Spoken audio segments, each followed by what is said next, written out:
Hi, welcome. It's episode 4 already. I can't believe it. Here we are. You're doing good. Yeah.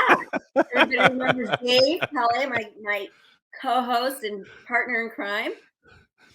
So I'm happy to be here. I'm Yeah. happy to be here, Nicole. I look forward to this every single week. I'm glad again that you're doing this, but it's a lot of fun. I always find it always interesting. You always say something to me that is exciting, and I'm always curious to know when something happens, whether I'm watching it on TV. I'm gonna write that down. I got a question for her about how that actually works and what she's been through. But for you, I guess, Nicole, it's old hat. I mean, you've been through so many things. You've seen it from the other side. There was a picture posted this week that went viral, and it's the famous scene from Fast Times at Ridgemont High where Phoebe Cates is getting out of the swimming pool and she does the bathing suit move. Have you seen the picture that's going around that everybody's talking about this week? I saw a picture of sort of like a behind the scenes. Is that? Yes. Yeah. It shows, she's getting out of the pool, and when you're a viewer, you just fall right into it of just, her, and it's the other character, and it's you watching. You don't realize how it goes, but the picture shows there were like 20 people, including a guy in a wheelchair, who are all right there in front of her chest, Yeah. and it's one of those, again, it's the magic of Hollywood, right? To let you in and be involved in the story. But you sometimes, when it's good, you forget there's a camera and how this actually works, and there are people holding microphones and lights and everything that goes into Oh, it. yeah. That's why it's But so funny when, like when it comes to love scenes and stuff like that. And you're like, people, you don't get it. Like you're standing there and there's, 50 people standing around you staring at you, and they're not staring at you like in a weird way. They're staring at you in a technical way because they're yeah, all doing their job and making sure everything is fine. But yes, it's very bizarre. Also, I want to thank you for being here today. Everybody, Dave missed court seats last night at the Laker game because he didn't feel well. I couldn't So believe it. he's here with us this morning, and I really appreciate that because I don't know, that really could have screwed up my whole. You know what? Anyone who deals with migraines, it's no joke. I mean, be honest with you, I started getting them about 15 years ago, maybe a little bit longer. And anytime people said I couldn't do this because they have a headache. Man, when you have a migraine, it's bad. It's one of those things that can knock you out for 3 days at a time. And man, I'm driving up to Los Angeles from San Diego yesterday, and I'm looking forward to seeing, the Lakers make a run and LeBron, and I'm about halfway there, and I was like, I'm not going to make it. There's no way. And I literally started thinking, Nicole, could I finish the game there and sit courtside? And what if I get sick on on camera? Like, what if I like throwing up? yeah. No, not throwing up or passing out. I just don't want to pass out. You know what I mean? Because if you Yeah. pass out and they got to stop the game, now you become the story, and I How don't want to be the funny. story. And then it's funny now. Yesterday, not so funny. Not so funny. Not such But a I was great thinking, idea. yeah, I'm thinking, well, I'm not driving back to. No way I'm going to make it back to San Diego. So I'm like, all right, I'm either spending the night in a hospital or in a hotel if I finish this game out. And finally I just turned around and said, I'm not going to make it. I'm just too sick to go. I was really bummed out, but I know. yeah, Well, I know you absolutely. had to have been sick. I know that had to be legitimate to miss that. Jeez Yeah. Louise. Yeah. So, yeah, super bummed out by it. But I no, I'm very happy to be here with you. I always have a great time here with you.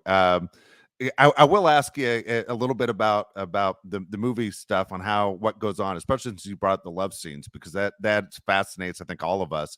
But I got to ask you, just check in on you. How's your week been going?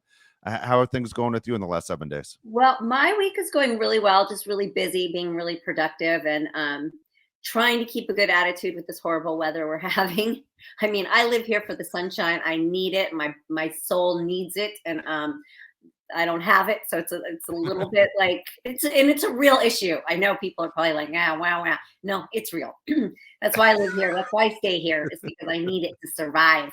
But you know what freaked me out and like really has me shook beyond belief is the whole Dalai Lama shit. Did you see that?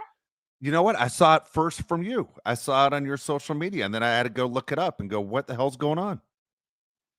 Like I'm broken over it. I practice a lot of like Buddhism and I read on it all the time. I'm no expert, and but I really, he's like one of the few people was following on Twitter. I really kind of start out my day with quotes and inspirations and stuff like that. It's a big part of my life and my well-being. And Yeah. when I saw that, I, I have never been so freaked by something in my life.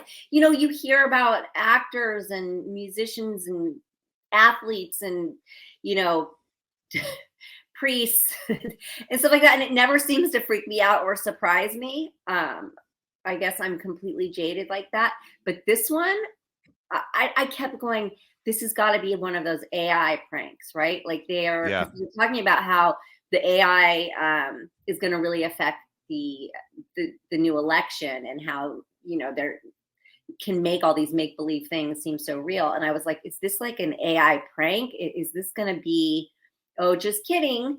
And you're not really hearing about it in mainstream media.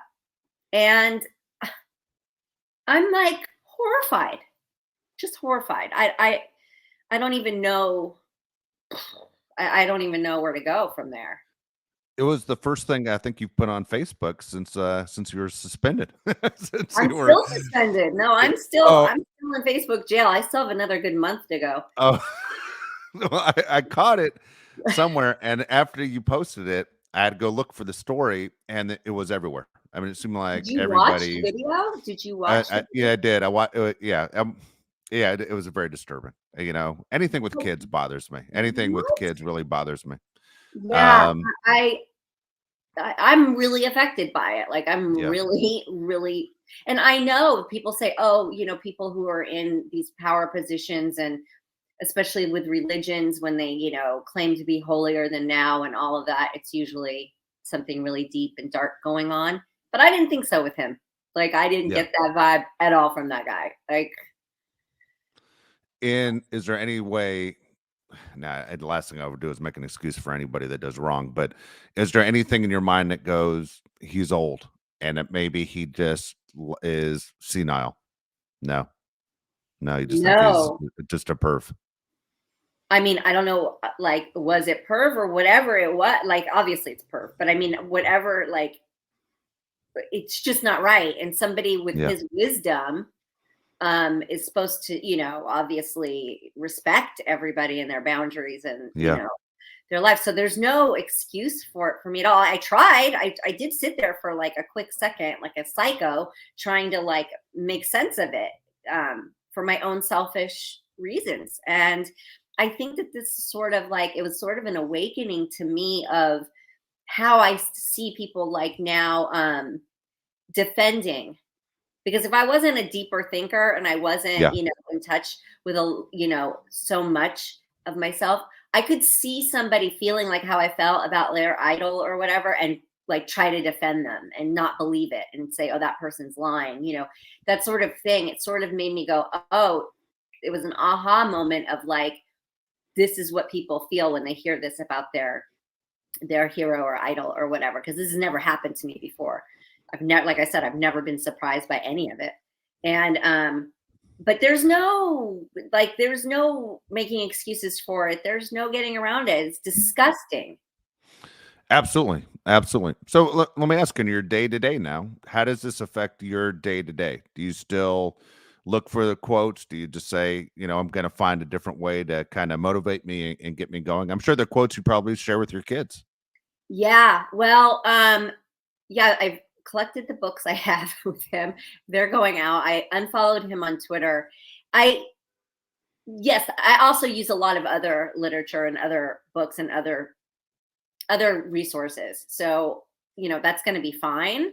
But it is a big blow. It's a big Yeah. like, what just happened? Like nightmare, like one of those nightmare things you can't wake up from. I'm just really, I'm sure there's other people that feel the same way. I'm just deeply, deeply disturbed by it.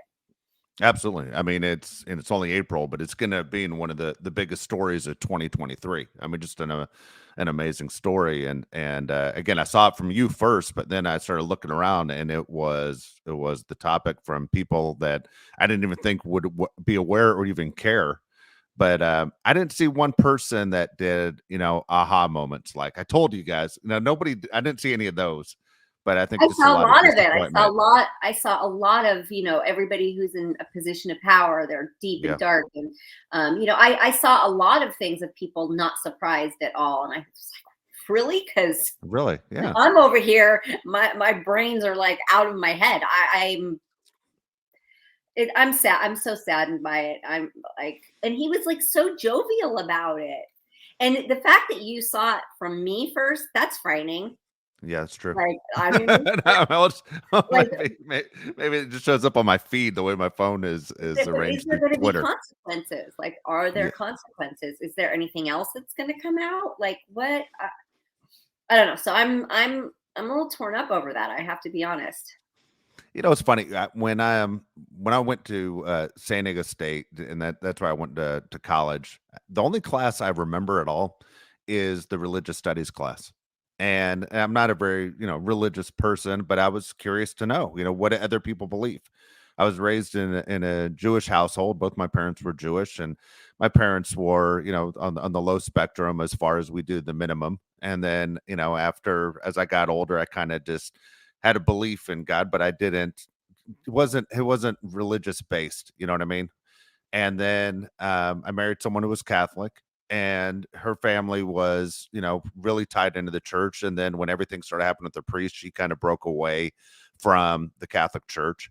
But at the same time, what I remember most about that religious studies class was to look at it from a point. We studied Buddhism, Hinduism, Christianity, and Judaism. And I remember thinking, okay, if I came from outer space and they put me on this planet and you had to choose one of those four, what are you choosing? And it made sense to choose that you choose Buddhism. It Yeah. just made sense. You treat people the way you want to be treated is basically what it is. Good things happen to, good people. And it was everything that just makes sense to me, what I want. And but you realize in Christianity, for example, Jesus was against hypocrisy more than anything else. Yet there's so many people who are hypocrites, right? And we see it all the time. And when you see people who are called out for hypocrisy, you just kind of shake your head and go, you know what, you're just like everybody else. And Yeah. so I did not see what happened coming at all. I did not see what was going to happen. And when I saw it on the news, I'll be honest with you, Nicole, I had to change the channel. It bothered me so much, I had to change the channel. I couldn't keep watching stories on it. Yeah, no, I watched it. I watched it twice just to like, did I really just see that? Is that Yeah. really what I just watched? And that was it. Yeah, I'm not big on any kind of organized religion. I have a hard time with like politics, religion. I don't fit in any box. Neither of my parents were religious, and I sort of did like the searching. I didn't take a class like you did, but I did explore and read about religions on Yeah. my own, and I didn't buy into any of it. I mean, I'm sorry, and I respect anybody whoever gets them going and whatever gets them through the day, and keeps their spirit happy. But I'm not buying the story. I'm not buying into it. And so yeah, Buddhism is very much, it's the state of being, and believing in a higher power, and definitely giving thanks. I believe in thanks and prayer and meditation and being grateful and giving and all of that. So, yep, totally crushed by this guy. Yeah. Totally crushed by this guy. And I mean, something has to happen, because if something doesn't, I'm just kind of throwing in the towel on this on what we've got going on in the world right now. Yeah, No, really, there's always something, right? There's always something that makes you stand out and go, man, I didn't see that happening. Again, 2023, at the end of the year when they talk about the biggest news stories, it's gonna be right there in December. The story's gonna come up again. Want to ask as far as what did you watch this week? Because I know some of the stuff you and I are watching. Are you caught up on Housewives of New Jersey as we go I from a am. terrible story to something as simple as Housewives of New Jersey? Yes, yes, I Okay. watched last night. I did you? I did. I'm all caught up. Yeah. I'm all caught up, and uh, it's so funny because I get a chance to talk to you about it. But I sit there and I find myself I'm a huge Melissa fan. I Well, just me too. and I mean there are about three other girls on the show that I go, man, if I hung out with any of these people, these are the ones. And it's funny when she joined the show. and I had to look it up yesterday, Nicole, to realize she's been on the show for 10 years. I feel like she just got there, but I feel bad for her every time. I'm like, this girl gets run over by her crazy sister-in-law. She's the only sane one. Like, she's the only one that seems to like make sense to me. And when they were talking last night, and Jennifer said like she was invited to the wedding out of like duty, or it was something like just because like she had to be invited. And I'm just sitting there going, "You're awful! Like you awful, you awful human being." And like when this Jennifer completely clued in the psychic who read their tea, Yeah. their coffee grinds. I mean,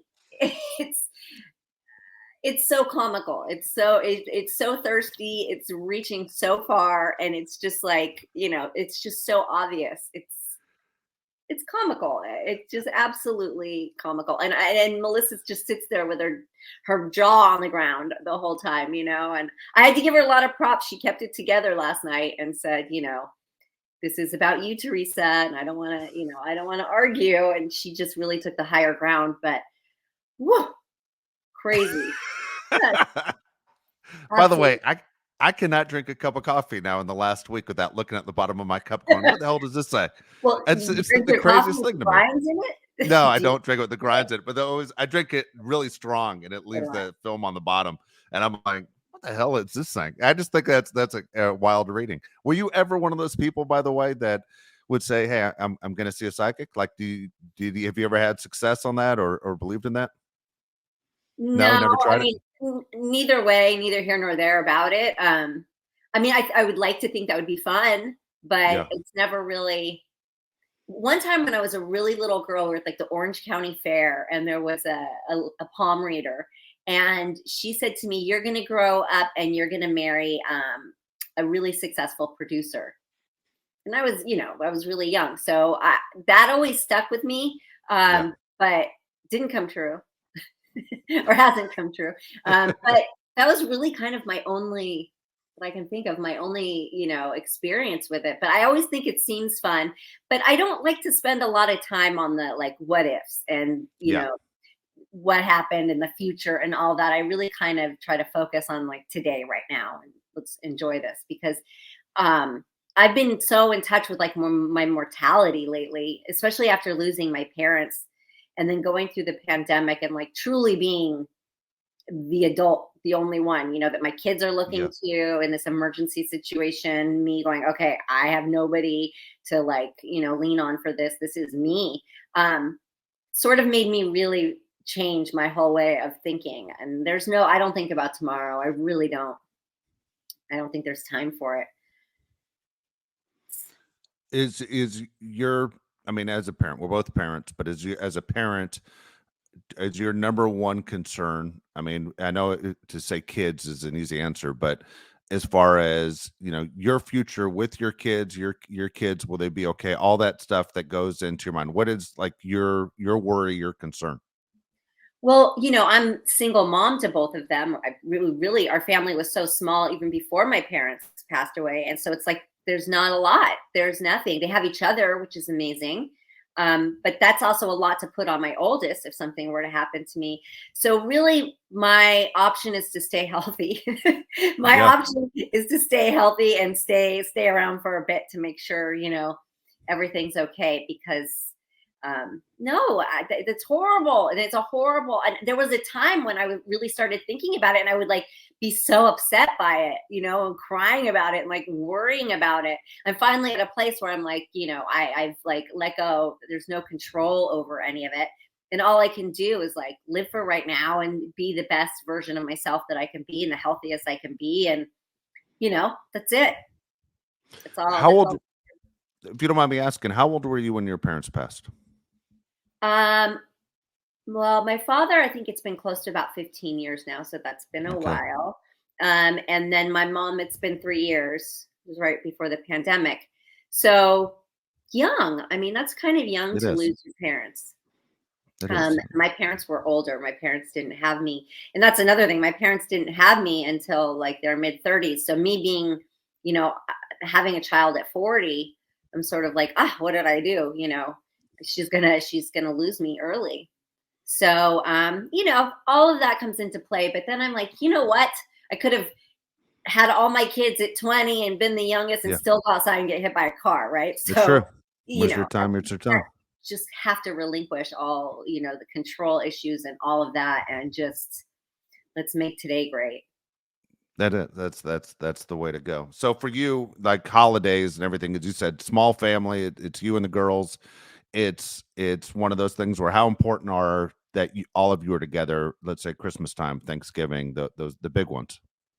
Well, it's really interesting because when my mom was still alive, I always had to host everything. I had to do everything. And so it was always tradition, no matter what the holiday was, I'm cooking, it's at my house. And my eldest grew up with that tradition, like that. Um, and now my youngest, uh, we don't really we don't really owe anybody anything like that. My oldest is in New York, and we do see each other every holiday, but not for every holiday, right? Like, so Yeah, we'll see her for Christmas, but not necessarily Thanksgiving, right? yeah, Or I'll see her for my birthday, which is in January, and we won't see each other for Christmas. It yeah. changes year to year. So there's all this like free time, and my youngest, like most kids, hates Thanksgiving dinner. You know, Yeah. uh, and so I'm like, I don't know why we have to stick to these traditions. We don't really, and so I keep like saying, okay, we'll do something else, and then like the night before, we're like, yeah, let's cook. And then I end up like throwing a turkey in the cart and there we go. And so I still have been doing it, but I also like that time of, in the kitchen with the kids and teaching her how to cook and trying to like manipulate the recipes into stuff that she does want to eat, and try to make it fun. But Did you learn how to cook through your mother? Who was the one that taught you? no, No. no, that's why I had to cook no, my mom she was like one of these people who would cook like one dish at a time. So like asparagus was always this like dark brown color and the turkey was cold and dry and there was a lot of yelling and screaming coming from the kitchen and it was one of those nobody helps me and then you go in there, get out of the kitchen. No, my mom cooking was not my mom's thing at all. At all. So no. Once I got pregnant with Dylan, then I decided to start teaching myself how to cook. Oh, wow. Wow. Did you enjoy it? I mean, were you like, this isn't for me? Um, no, I did enjoy it, and then we always kind of ate in really kind of like fine dining all the time when I was younger, like that. So Dylan grew up with like this palate that was pretty particular and pretty like advanced. Yeah. So I kind of came to this place of like, look, if I don't learn how to, cook filet and lobster, I'm going to be broke. So we can't have that every meal. So I learned to, cook the things that we would eat out. And I started like that, like learning to cook the high end things. And Wow. yeah, and it's fun. No, we have a good time. I'm all about the under 30 minutes, the easy, Yeah. quick, healthy, good meals. There you Yeah. go. My kids have Yeah. never ordered off the kids menu, if you know what I mean. They're not mac and Yeah. cheese or chicken nugget No, kids. they They're aren't just not. doing the chicken fingers and nuggets and all that No. stuff. No, my That daughter, is they look at me like I'm like, it's child abuse. If I were to ask them if they wanted a drive through, they would think that like I was mad at them, like really? they're punished. Oh, Yeah, no way. oh, that is funny. No. That is funny. One of the Uh-huh. questions we have coming up in the mailbag has to deal with food as well. That's funny. Oh my gosh. All right, hold on. I want to go back to I keep jumping around. Want to go back to what it's like when you're doing a scene in a movie, whether it's like the Fast Times at Ridgemont High scene, or it's the as you said, you're in a love scene, okay, or sex scene in a movie. And how many people are standing around? Do you realize what's going to happen beforehand? What goes through your mind of what's different when it's sex scene compared to a dialogue on the beach? Well, listen, it's weird, right? So you may or you may not know your co-star very well. Like, and we're Yeah, just human beings. You're two human beings, just because this is what you do for a living and this is, what your art is, you're still two human beings that like have to make out in front of all these other people and you don't really know them. So on one hand, sometimes it can be a little bit comforting having everybody around because you're not like alone in it. It takes some intimacy out of it, if that makes any sense. And then, a lot of times it's shot by shot, and the director will tell you like what he's trying to get in that particular angle. And so, it can be cut up into pieces. It's not always like, okay, we're going to turn the cameras on and you two go at it. Yeah. It's not necessarily that. Are they But telling you what to do with your hands even? Like, yeah, you know, it what, can like be hands on very, hips, hands in hair, like it's all broken down to like that. yeah, Wow. close up on this, close up on that, move to this, move to that, wide shot on this. So it's a little bit more directed and cut into pieces than people realize, but it's awkward.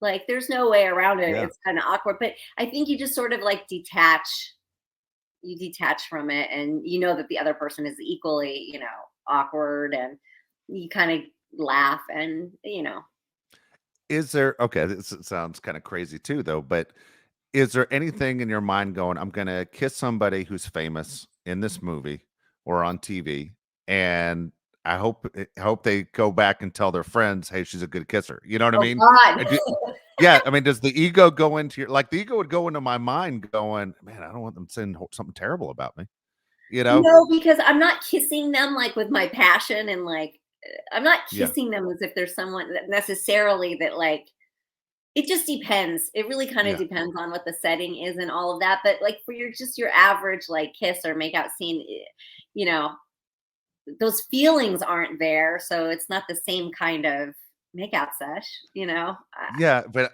I always figure in the movies you gotta sell it like it is. You know, I mean that's what you're Well, sure. selling to the viewer. But I don't know. I just maybe it's insecurity that I would just like, man, as long as that person tells their friends, hey, guy was a good kisser. Like it'd Great. be No, important I to never me. thought about that before, but now I'm gonna think about it. now you're I'm now gonna you're add thinking that here. to the list. There Other you things to go. be insecure about. Um, Here's the one thing also drives me nuts when as a viewer when I watch TV and movies and there's a passionate kiss. I'm only a go to the right guy. So like I can kiss the left, but I'm like I'm a better kisser when I go to the right. I know it. And whenever I see someone go to the left, I go, they aren't into it. Kind of, that's it's so weird. It's funny. just one of my weird things.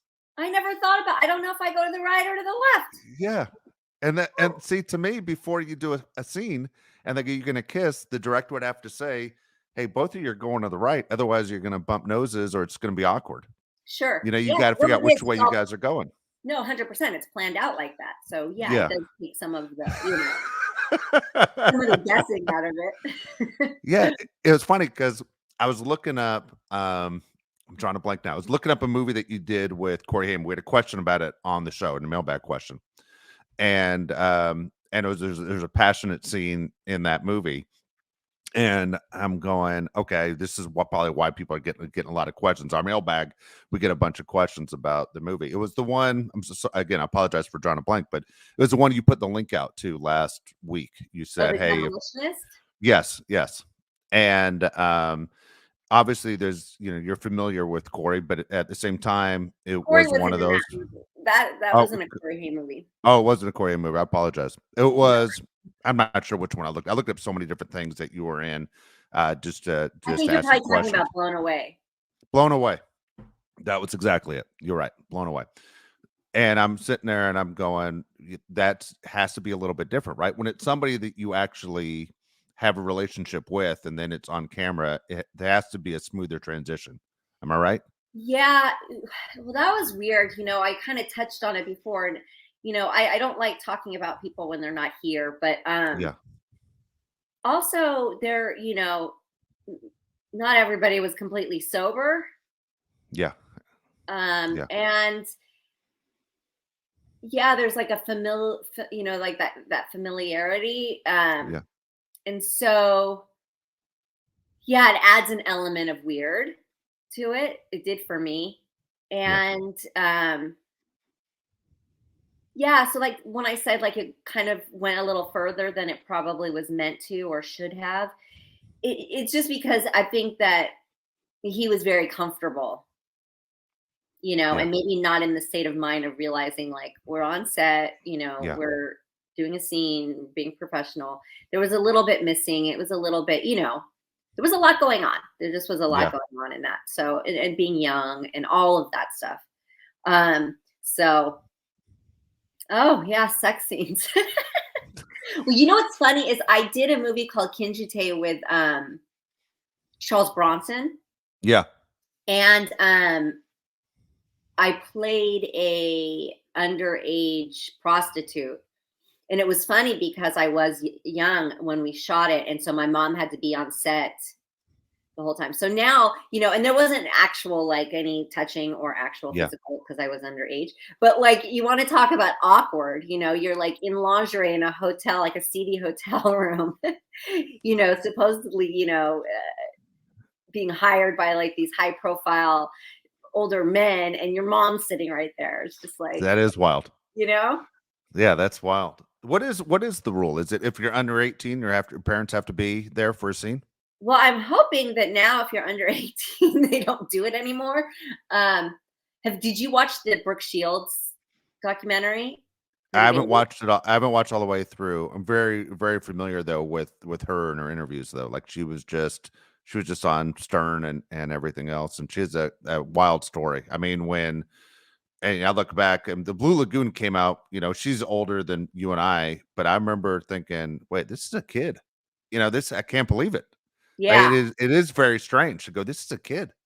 Yeah. And then like Pretty Baby when she was even younger, playing the Yeah. prostitute and having kissing scenes with grown men. I think that's not people are not doing that anymore. No, I think we're leaving that back there, and we're moving on from any good. of that nonsense. I think that's not going to fly anymore. That's thank God. Yes.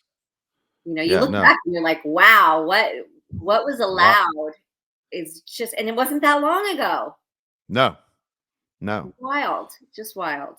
Yeah, a lot of things that weren't that long ago that seem to just go. Now the Brooke Shields thing is disturbing all the way through. I Oh, mean, it is completely, crazy, crazy. completely.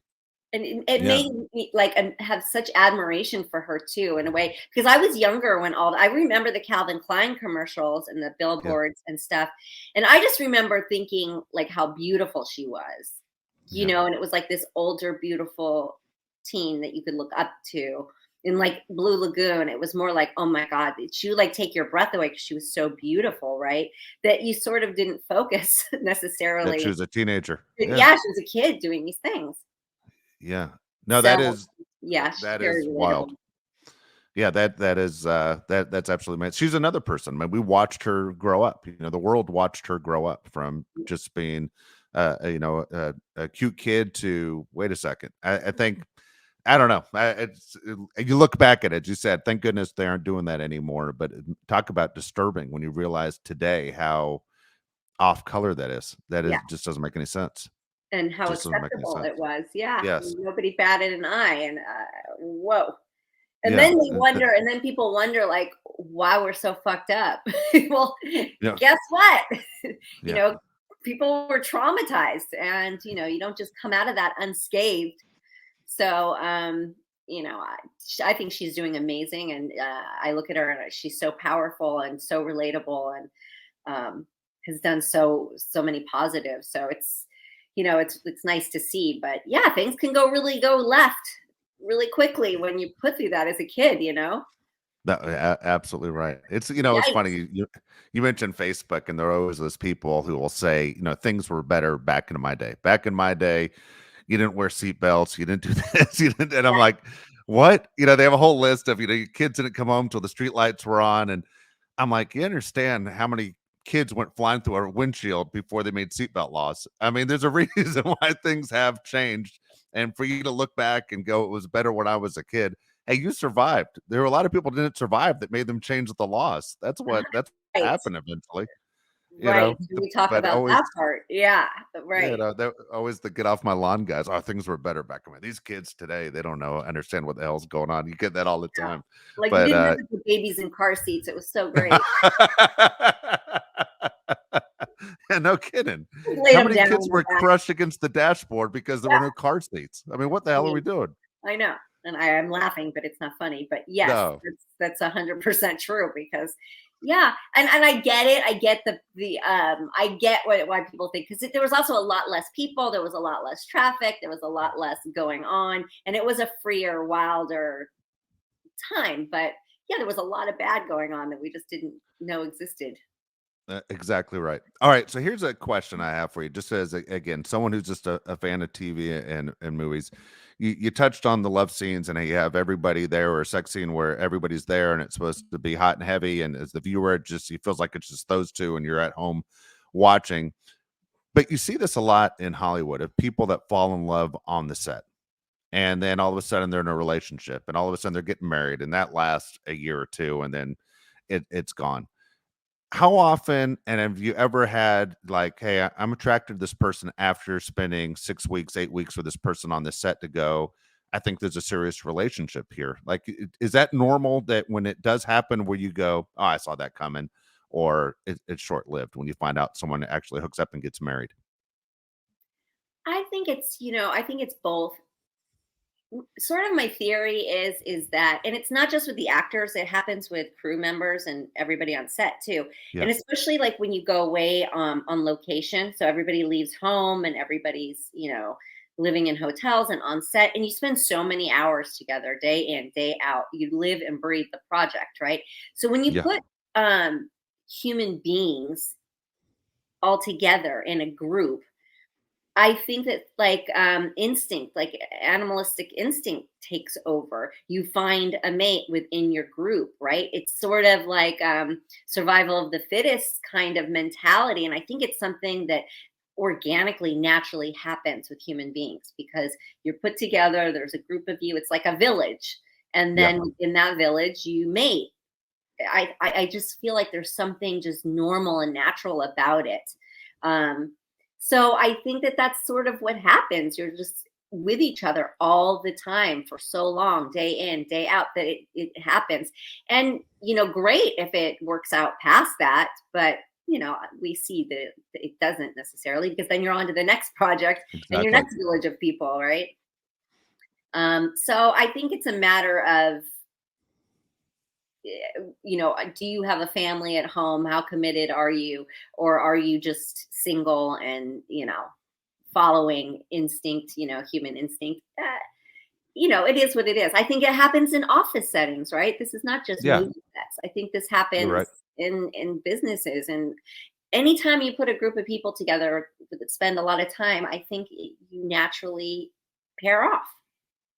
I don't know. when you when you find out like two major celebrities, get married quickly, and then it ends, are you in a situation where like you're never shocked because you knew exactly what was going on, saying, look, it was 6 8 weeks and they were the only ones around basically each other, as you said, they matched up during that time, but when the real world comes together, that it's not a fit anymore, it's not a match. Right, because 'cause you're living in this, Yeah. it's like falling in love on a vacation, Yeah. or Yeah. on a honeymoon, or like you have these dating shows where, yeah, they put them in these scenarios where they're like locked in a house together and then they send them somewhere tropical. And then when they get home to real life, it's like, whoa. So yeah, you have to, and I'm no judge for any of it because I'm not a big believer in um spending your whole lifetime with one person. I don't even understand how that's like possible. And I power to it. It's not that I look down on it or frown upon it. I mean, that's wonderful that people that find a soulmate like that and live their life like that. I just don't foresee that for myself. And so for me, I'm always like, are you sure you want to do that? Whenever somebody says they're getting married, I'm like, you sure? Like, why? Why are you doing that? It's It- just where my head goes because yeah. I get the whole spiritual side of it. I get like making a commitment. I think all that's beautiful. I don't get the part that we have to like have a contract about it. I don't know. It's kind of where I stop and go, huh? So I'm no one to judge anything. I feel like people they fall madly in love and get carried away, and people rush things, and that's their life. That's their story. All right, so it just changing the topic real quick. Like I find myself when I get an invite to a wedding, I will go. do I want to go to this wedding? Because I know in my head I'm thinking more than 50% of these things fail.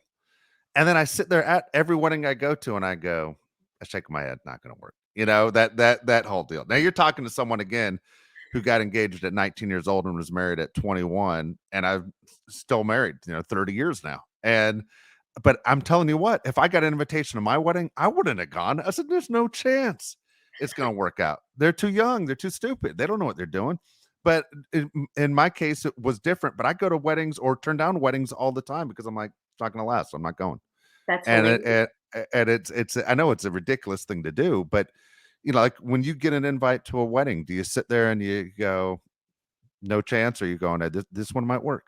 Well, it's funny that you said I have 2 weddings coming up. One next weekend. I have one next weekend and I have one in June. Yeah. So the one I have next weekend is very dear family friends of ours. They're at the right age. They've been together a while. There are children involved. It seems to me like it's meant to be. Looks beautiful. I'm all for it. I think it's great.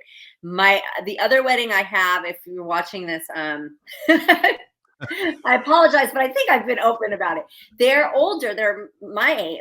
We're all the same age. So I feel like they know what they're doing. They've known each other their whole lives. They're getting married. I believe it'll work because they know who they are. They know what's going on. But I do feel like getting married this old is ridiculous. I find it ridiculous. I'm like, why are you doing this? Why are you spending money on a wedding? Why aren't you buying property? Why are you, why am I going to a male strip review?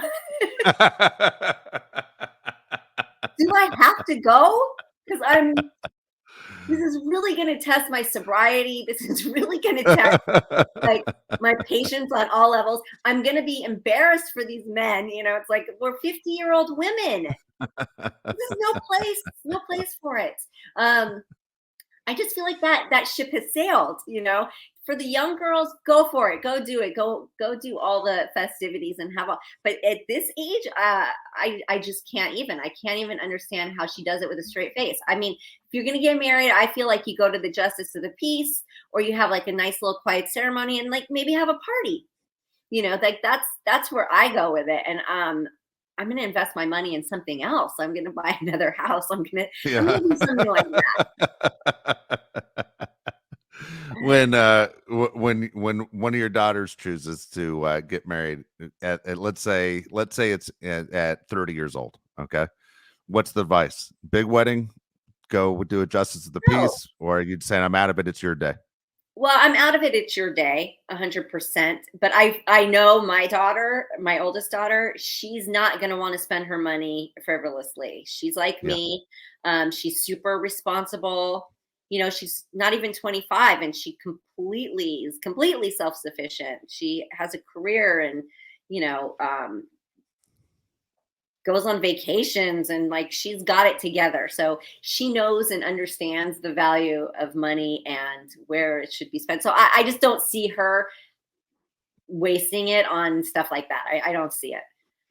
And different things make different people happy. I guess some girls dream about that and they want to be a princess for a day. That's not in our blood. That's not that's not who we are. I'd rather go on a really great vacation. I'd rather purchase something.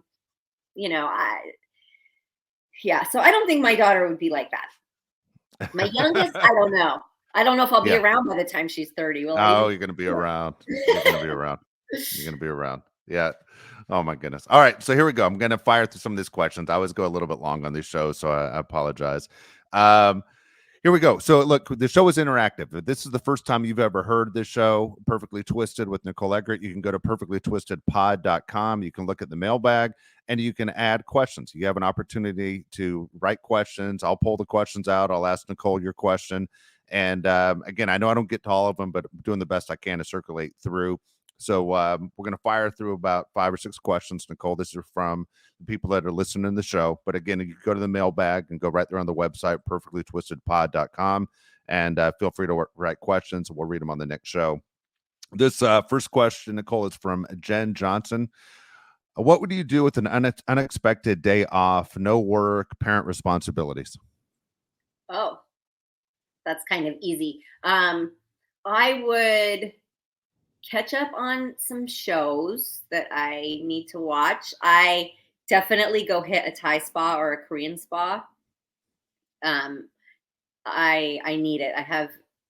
I carry a lot of stress like in my back, so I need those ladies to walk all over my back.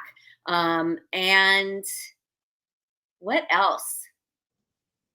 That's kind of hiking. I love to like just go and be outside in nature and take like a long aimless walk in the mountains. That's I love doing that and never have enough time to do it. So Let me that's tell you usually what I something. do. Speaking of that, you kind of got me into Nicole was I asked her a question on Twitter a couple years ago about hiking. My goal was to hike. I think it's Runyon Park, right? Or Runyon Trail, whatever. The one that Yeah, takes you Running up to the Canyon. Hollywood sign, Runyon Canyon, takes you up to the Hollywood sign. Okay. So Nicole, I did this move, by the way. I got there, I walked up the longest walk possible because my kid said I looked up at like 4 different ways to do it. Of course, he chose the like 7 mile one. And we walk all the way up, and of course, we're right in front of the Hollywood sign. And I'm like, the whole time I'm thinking of you going, she told me to do this. And I go, this is not fun. And I wore the wrong shoes, but I'm walking up this damn thing. And I'm like, all right, there's the Hollywood sign. I'm in front of it. He's like, it's not good enough. And we go even further, and we go now behind the sign, up on top of the sign, and I'm sure you've done it. And it's really one of the coolest places in LA where you can see all of West LA, the beach, downtown, Griffith Park, and you can see the valley at the same time. It's like the one spot in LA I've been to where I can see 360 Los Angeles. It's Yeah, really cool. that's not Runyon Canyon, but yes, that hike. And I recently went up one that same little area, and I Yeah. was up on top of a flat rock, and I could just turning. Yeah, I could see all the way like Antelope Valley and Yeah. like the ocean. Yeah, I could see the whole city way past East LA, and it's just like you're in the city, you're looking at the city, Yeah. but you feel so like outside of the city. And it's just there's so many beautiful places in LA that people don't really understand, like the reservoir. I love to go around Lake Hollywood. It's so pretty, and when there's water in it, it's Yeah. so pretty. And it's such a good escape, like on a clear day. Wow. The other day I went up Fryman Canyon, and I could see snow-capped mountains circling me all the way That's around, cool. every direction you could see. And that's so rare. I don't know if I've ever seen that before. So yeah, fun things like that to just go out and like on an adventure. And Uh, I'm glad I got you motivated to hiking. Well, hold on. I'll tell you the bad part in a second. All Oh, right. okay. It's It's all worse. great. No, it's all great now. I'll tell you the bad part where you steered me wrong. But we get to the top of the Hollywood sign, and so my son says, "Hey, I want a picture, of me in front of the sign." And so the running joke in our family is my wife can't take a picture for shit. So she takes a picture of him, and he just shows me his phone, and he goes, how in the hell did she manage to miss every damn letter in the sign? It is true. So he's standing there, and there's not one letter in the sign. Yet he's standing in front of this giant Hollywood sign, and he's like, "Just take a picture." He's so mad. So we walk down the hill, okay, and walking down the hill. For anyone who's going to do this, just so you know, wear the right shoes because it was harder for me to walk down the hill than up the hill. I thought it was easy, and then when I got to the car, I could not move. My back was just jarred walking down that steep hill. And I'm like, I wish I knew about your Korean massage because that's why I should have gone right It's after truth that. there.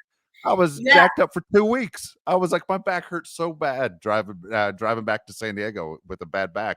But it Well, there's was, always an easy way up and down, or more difficult. Like that's the other thing. There's always like different ways. I know. yeah, One time I went by myself. There's this hike called Up to the Wisdom Tree, yeah, and I mean, I was climbing up it. It was like a lot of rock climbing, not a lot of path. It was, and then to go down, I was like, shit, what have I done?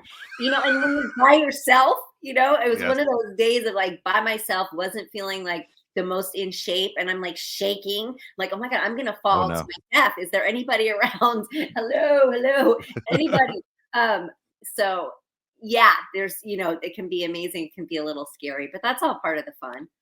Exactly. It's all part of the fun. All right. Here, we'll never finish the show unless I get to these questions. Sorry for interrupting. Here we go. Jen Johnson had second part on this question, by the way. People are sometimes described as being high or low maintenance. Where do you put yourself on that scale? Well, that's kind of relative because it's relative to, do we live the same kind of life? Because to some people, I might be extravagant, but then to other people, I'm really quite reasonable.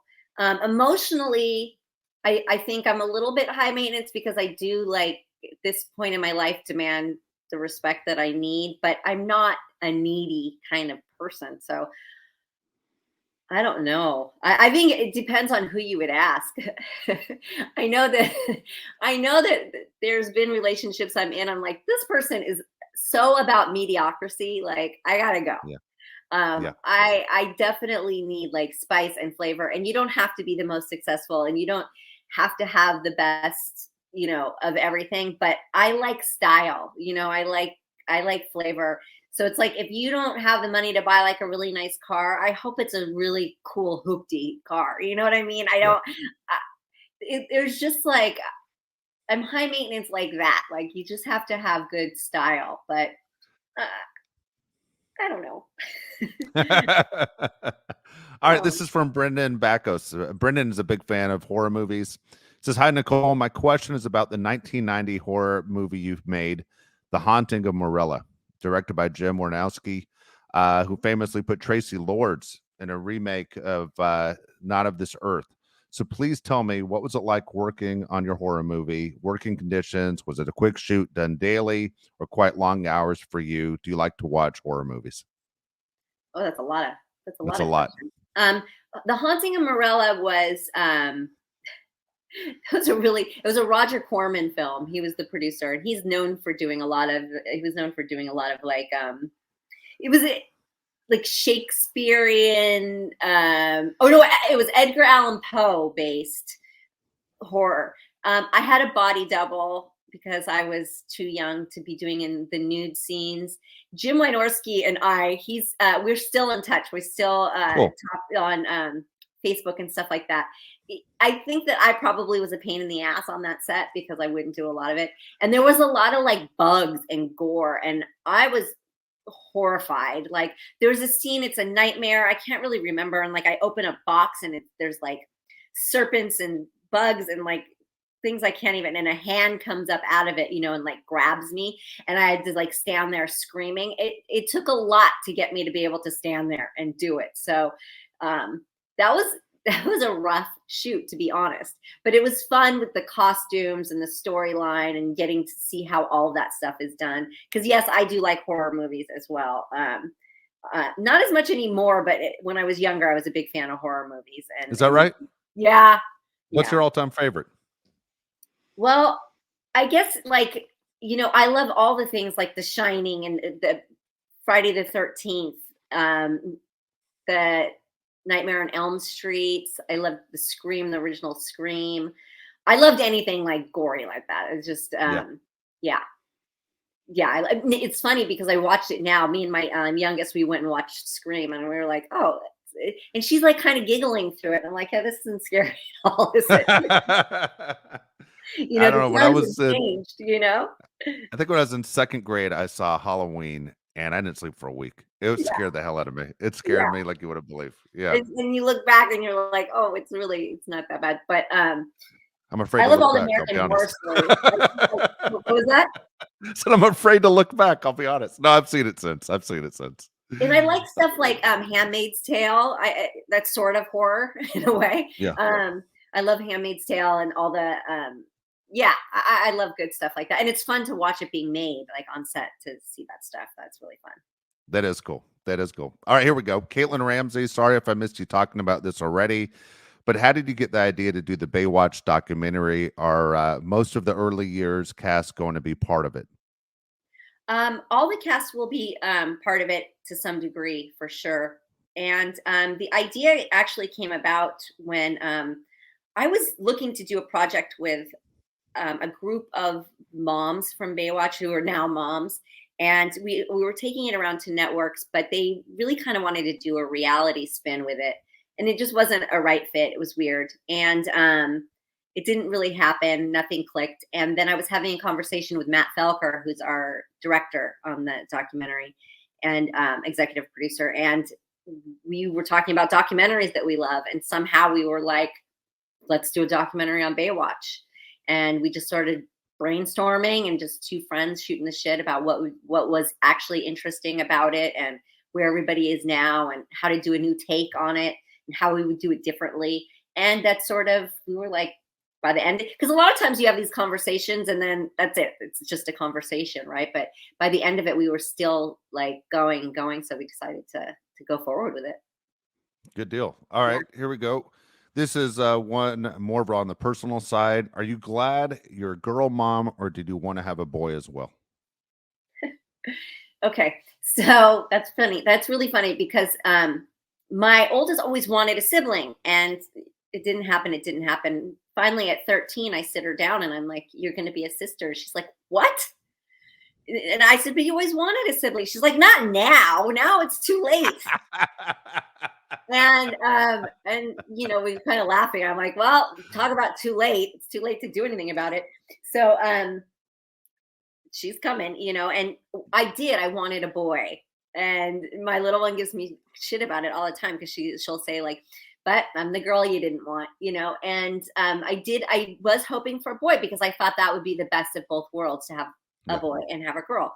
And then, you know, me and my oldest, we were like, well, it would be great if it was a gay boy because we'd be the perfect family and fit, you know. Yeah. If there's, so, you know, we had all this, and then I did the 3D ultrasound and it was a girl. And, you know, life is funny like that because now I see it. Now that I have the two girls, I see why, and everything happens for a reason. And the universe gives you exactly what you need. And I wouldn't change it for a thing. And I wouldn't change anything about it. We're exactly where we're supposed to be. And so I'm happy now, but it would have been nice to have both. Yeah, that's cool. That's Yeah. really cool. This one's, I'm gonna mispronounce your name, Ed. I guarantee it. It's Ed DeRoche, I'm guessing. Doing the best I can, Ed. I apologize. All right. I remember watching in a Baywatch episode. One of my favorite shows was when your character was diving off a high dive. Did you do any of that? No. No. You know what's so funny about that?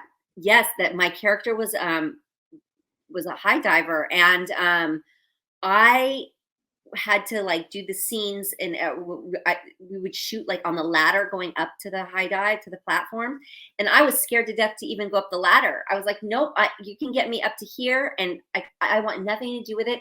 But I would watch them and say, I wish I could do that. I want to be able to do that so bad, but my fear of heights it's just like it's out of I'm control. with My you. fear of heights, and it was funny because a show was offered to me from ABC to do a high diving competition show.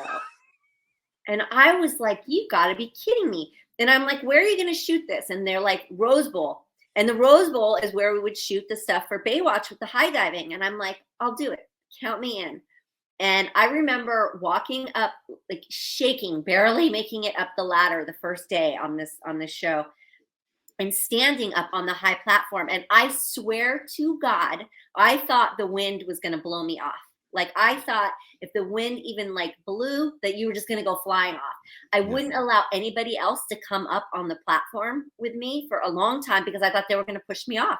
I was like, Oh, what boy. if they push me? I don't know these people. What if they accidentally like knock into me and I go flying off this thing?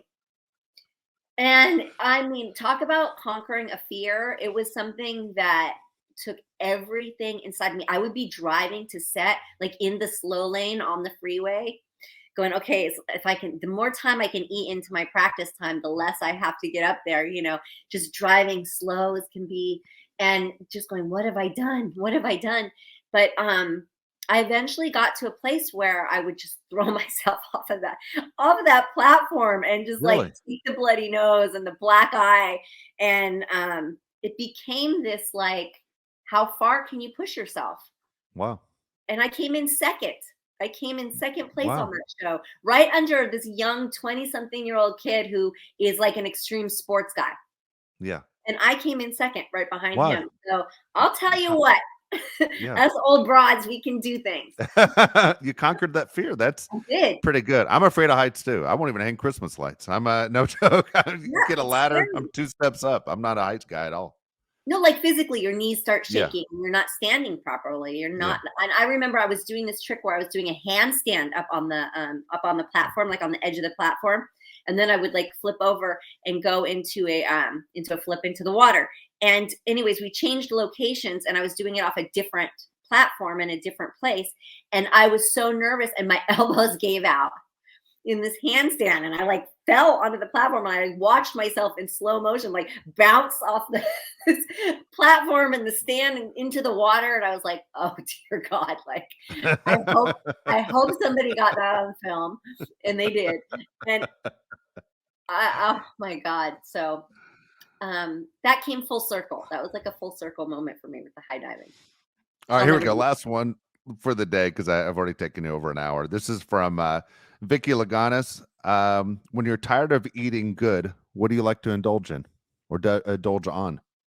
Mexican food. Ah, there you go. I can eat Mexican food breakfast, lunch, and dinner for Yeah. sure. And I don't think growing up next to the border helps with that at all, Yeah, because we have the best Mexican food around we here. do. So that's like hands down, and everybody knows that's where I want to go. I'm Yeah, with you. I'm with you. I'm a yeah. huge fan of Mexican food, Italian food, but the Mexican food in Southern California is insane. I'm sure it's great in Northern California, but whenever you get somebody from, let's say, Indianapolis or North Carolina that says we have the best Mexican food, you're like, come on, what are you I talking know. about? You have no idea what the hell you're talking about. I know.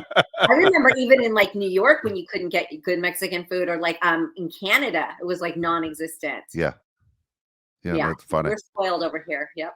We are. We're spoiled over here. All right. So next week, I know we're gonna add a guest to the show, which is gonna be We are. exciting. We're gonna And have our first guest. Woo! yeah, That's gonna be w- fun. That's gonna be really interesting. I'm it's excited gonna for be that. exciting. Me Yeah. too. Me too. I'm excited. And again, that guest will always be known as the first guest on Perfectly Twisted. So very exciting. And again, hopefully it's the first of many as we keep things going. But it's always great, Nicole. And man, I hope you have a great week. And again, the weather has to get better for both of us in Southern Yeah. Come California, right? on. Come on. I need the weather. I need the sunshine. Yes. But don't forget to subscribe to us, Perfectly Twisted, anywhere you get your podcast, across all social media. We're Perfectly Twisted Podcast and perfectlytwisted.com. You can always visit us there. And we will see you next week. Oh, also tell me about the lip glosses. I found a new one. Elf. Ladies, boys, Elf. And it has plumper in it. I swear this was under $9. Again, I got pink Cosmo because my daughter told me, oh, that's way too pale. That's way too light. But I like to put it over whatever color I already have on. And it Yeah. makes everything a plumper and makes everything super high gloss. I highly recommend. So let me know what I should buy next. And this was Good at deal. Target. Target. The good deal. That's what it's funny. When you did this a few weeks ago, everyone's like, I love it. I kept getting people saying to me, man, I love the fact that she's telling you what she's putting on her face and what she's using and she's willing to share. So I'm glad you shared with the And audience right now. one guy said, he wrote in and said that I needed to get a safe for all my high-end cosmetics. And I was like, are they going to come steal my like half-used Bobbi Brown foundation? I don't think so. And Everyone's during COVID and things like this, I don't suggest you steal people's expensive lip gloss. Nope. Don't do it. I think my cosmetics are safe. I think they're talking about your daughter. You were saying your daughter was stealing your stuff. You need a safe from your daughter. You were saying your daughter was taking all Oh, this stuff. That's what he's talking about. Because people oh, kept saying that to toys. me. People Oh, kept saying that okay. to me. She goes, that she needs to do a better job of protecting her stuff from her daughter. Okay, listen. No. It'll be one of these scenarios that I'll turn around and go, "What's the combination?" Let's be honest here. She'll That be is letting it. me know what the combination to the safe is, so that would never work. Oh, that is funny. All right, Nicole, have a great week. You too. See you later. All right, See you next take week. care. Bye.